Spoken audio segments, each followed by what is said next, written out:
One of the most traditional means of suspect identification is fingerprint analysis. Even though fingerprints have been discovered on tablets from ancient Babylonian clay tablets, the first practical application in the Western world was in 1858 when an English administrator in India, Sir William Herschel, began placing the inked palm impressions and later thumb impressions on contracts. Just prior to this, Dr. Henry Faulds, a British surgeon in Tokyo, published an article that described how fingerprints could be used as a means of personal identification and how printer's ink could be used as a method for obtaining such fingerprints. Expanding on Faulds' foundation, Sir Francis Galton published the book Fingerprints. Through his work, Galton was able to scientifically prove that no two fingerprints are exactly the same and that fingerprints do not change over the course of a person's lifetime.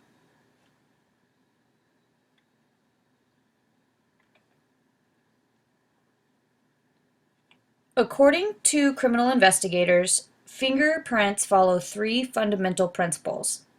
First, a fingerprint is an individual characteristic. That means that no two people are found with the same fingerprint. Second, a fingerprint pattern will remain unchanged for the life of an individual. However, it is important to note that the print itself may change due to permanent scars or skin diseases, or if someone attempts to change it to hide their identity. Lastly, fingerprints have general characteristic ridge patterns. These patterns allow for them to be systematically identified.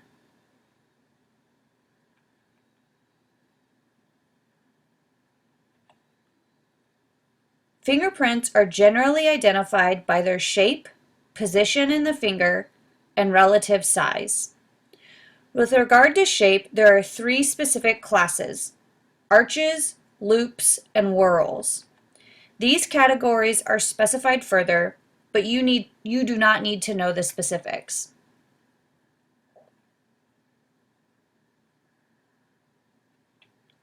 Just a little factoid for you guys.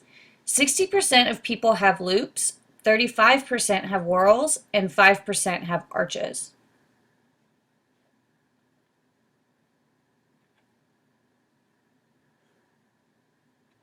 The study of fingerprint patterns for the purpose of making identifications is called dactyloscopy, and police investigators are experts in collecting dactylograms, otherwise known as fingerprints.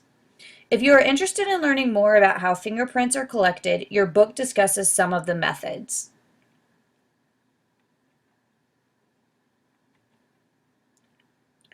In 1999, the FBI and law enforcement community created the Integrated Automated Fingerprint Identification System. This is considered the largest biometric database in the world and contains fingerprints and corresponding criminal history information for more than 55 million subjects. Typically, an investigator can get a response within 2 hours of submission and within 24 hours for non-criminal submissions. On the other hand, fingerprint checks can take 3 months to complete when conducted by the FBI alone. When experts are attempting to determine whether two sets of fingerprints match, they are looking for corresponding points on each print. However, fingerprint experts sometimes disagree about how many points in common are needed to declare a match. Of course, they want enough match to make the chance of a mistake very, very unlikely. Say 1 in a million billion. Most mathematical models predict a chance this small, or smaller, with around a dozen matches. As a result, many fingerprint experts use this 12-match guideline, plus or minus a few matches. However, there are some experts that require up to 20 points in common before declaring a match. Typically, when a fingerprint expert takes the witness stand and says that they are absolutely certain two fingerprints match, They mean that they have found about 12 or more matching minutiae. This is, of course, all assuming that there were no errors in the collection of the fingerprints at the crime scene or errors in the storage of the prints.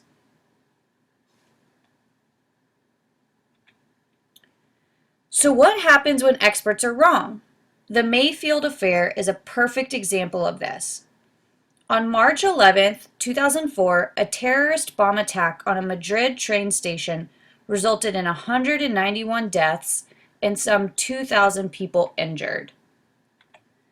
Spanish investigators found fingerprints on the detonators and forwarded the prints to several investigative organizations, including the FBI.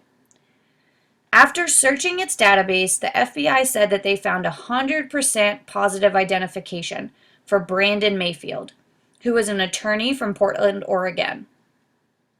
Shortly after Mr. Mayfield's arrest, Spanish authorities announced that they had matched the latent print to an Algerian man. The Spanish authorities disagreed that Mr. Mayfield's prints matched and declared that they were conclusively negative. Whereas the FBI found 15 points of agreement for their fingerprints, the Spanish authorities only found 7. Eventually, the FBI released an apology, and it cost federal taxpayers $2 million in damages. So obviously, this case illustrates how the process can be subjective and fall to human error, given that the FBI found 15 points of agreement, whereas the Spanish authorities only found 7.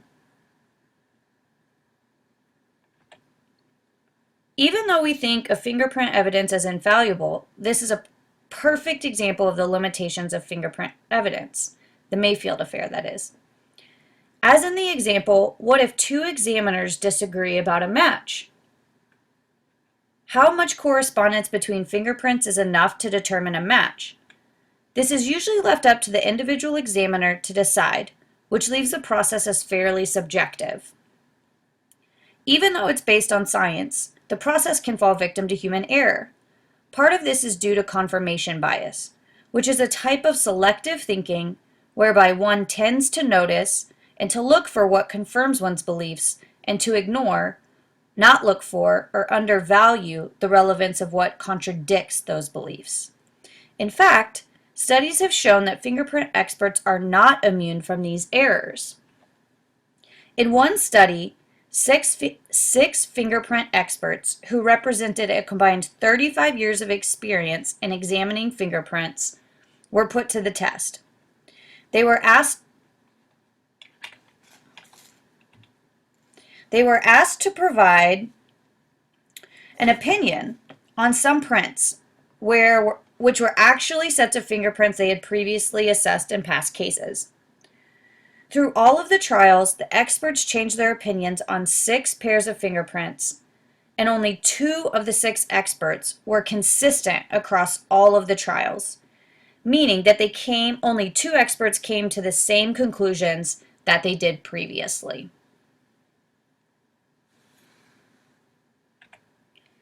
It is important to note that there have been challenges to the use of fingerprint evidence under Daubert. The first challenge occurred in 1999 in U.S. v. Byron Mitchell.